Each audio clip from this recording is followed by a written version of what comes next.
Assalamualaikum warahmatullahi wabarakatuh. Perkenalkan, nama saya Rahmatul Ilmiah dari kelas PGMI 2B dengan NIM 0602072351. Nah, di sini kita akan membahas tentang ragam imbuhan beserta contohnya. Selamat menyaksikan.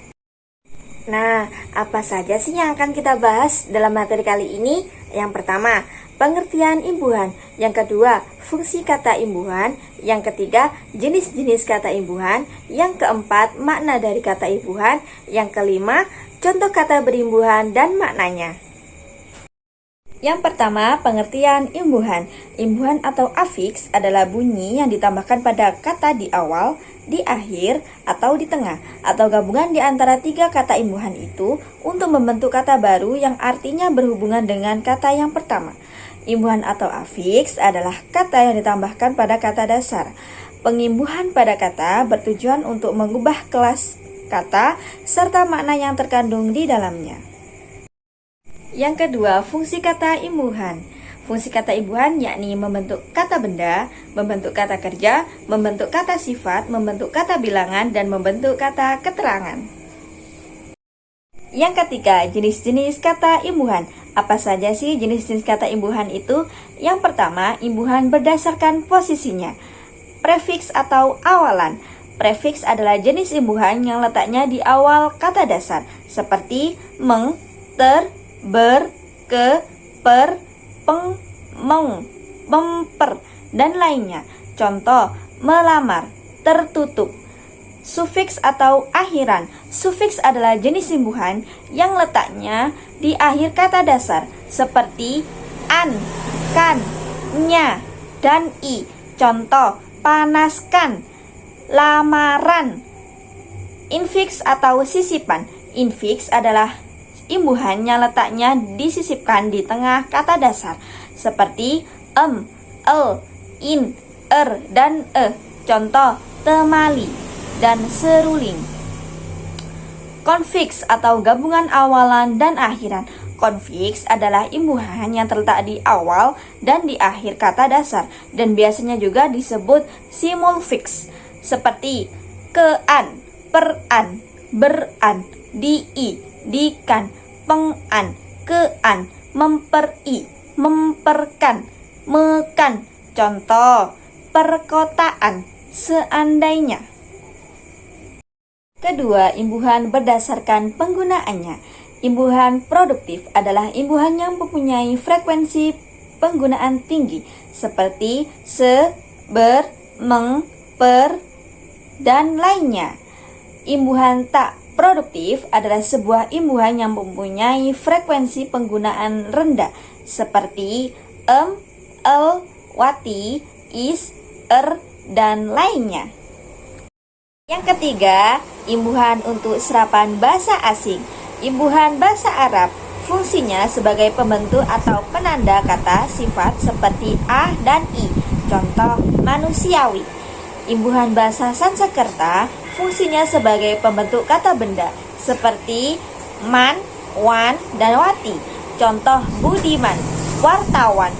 Imbuhan bahasa Inggris fungsinya sebagai pembentuk kata sifat, seperti an, and, is, if, dan al. Contoh, presiden, wartawan. Yang keempat, makna dari kata imbuhan. Pertama, prefiks. Mana imbuhan awalan ber. Kata imbuhan di awal kata dasar yang menggunakan ber bisa memiliki makna seperti menjadi, memiliki dalam kondisi jumlah. Contoh, berduka atau bermakna tentang suatu kondisi. Bertiga bermakna jumlah. Makna imbuhan awalan ke. Imbuhan di awal kata yang menggunakan ke bisa memiliki makna tingkatan seperti kedua, ketiga, dan kelima. Makna imbuhan awalan se. Imbuhan se di awal kata dasar bisa memiliki makna sebuah bilangan, seluruh, melakukan bersama-sama, satu atau tunggal, setara, dan waktu. Contoh, setinggi atau kesetaraan, sebelum, menyatakan waktu. Makna imbuhan awalan pe. Imbuhan pe di awal kalimat bisa berubah bentuk menjadi per, pen, atau pel yang menyesuaikan dengan bentuk kata dasarnya. Contoh, per kilogram atau satuan hitung, permainan atau kata kerja. Makna imbuhan awalan ter, penggunaan imbuhan ter di awal kata dasar bisa memiliki makna paling, sudah, tidak sengaja, mendadak, atau hasil dari sebuah tindakan. Contoh, tertidur atau tindakan mendadak, tercemar atau hasil dari sebuah tindakan. 2. Sufiks. Makna imbuhan akhiran i. Imbuhan i di akhir kata dasar bisa memiliki makna kata kerja. Contohnya, akhiri dan jauhi. Makna imbuhan akhiran kan. Imbuhan kan di akhir kata dasar bisa memiliki makna kata kerja, menjadi sesuatu dan melakukan sesuatu. Contohnya, ambilkan atau tindakan melakukan sesuatu. Makna imbuhan akhirannya. Penggunaan imbuhannya di akhir kata dasar bisa memiliki makna sesuatu yang telah terjadi, kepemilikan, kondisi yang sedang dilalui, pernyataan, penunjuk, dan tingkatan. Contohnya, bukunya atau kepemilikan, selamanya atau pernyataan. 3. Infix. Makna imbuhan sisipan el. Imbuhan el yang disisipkan di tengah kata dasar bisa membentuk kata kerja atau kata benda. Contohnya, melaju atau kata kerja, telapak kata benda. Makna imbuhan sisipan penggunaan imbuhan yang disisipkan di tengah kata dasar bisa membentuk makna kata benda. Contohnya, kerudung, seruling. Makna imbuhan sisipan imbuhan yang disisipkan di tengah kata dasar bisa membentuk makna kata sifat. Contohnya, gemetar, semilir. Makna imbuhan sisipan in. Penggunaan imbuhan in di tengah kata dasar bisa membentuk makna kata kerja. Contoh, kinerja atau sinambung. 4. Konfiks. Makna imbuhan se-nya. Penggunaan imbuhan se-nya di awal dan di akhir kata dasar bisa bermakna sebagai tingkatan, waktu, atau contoh.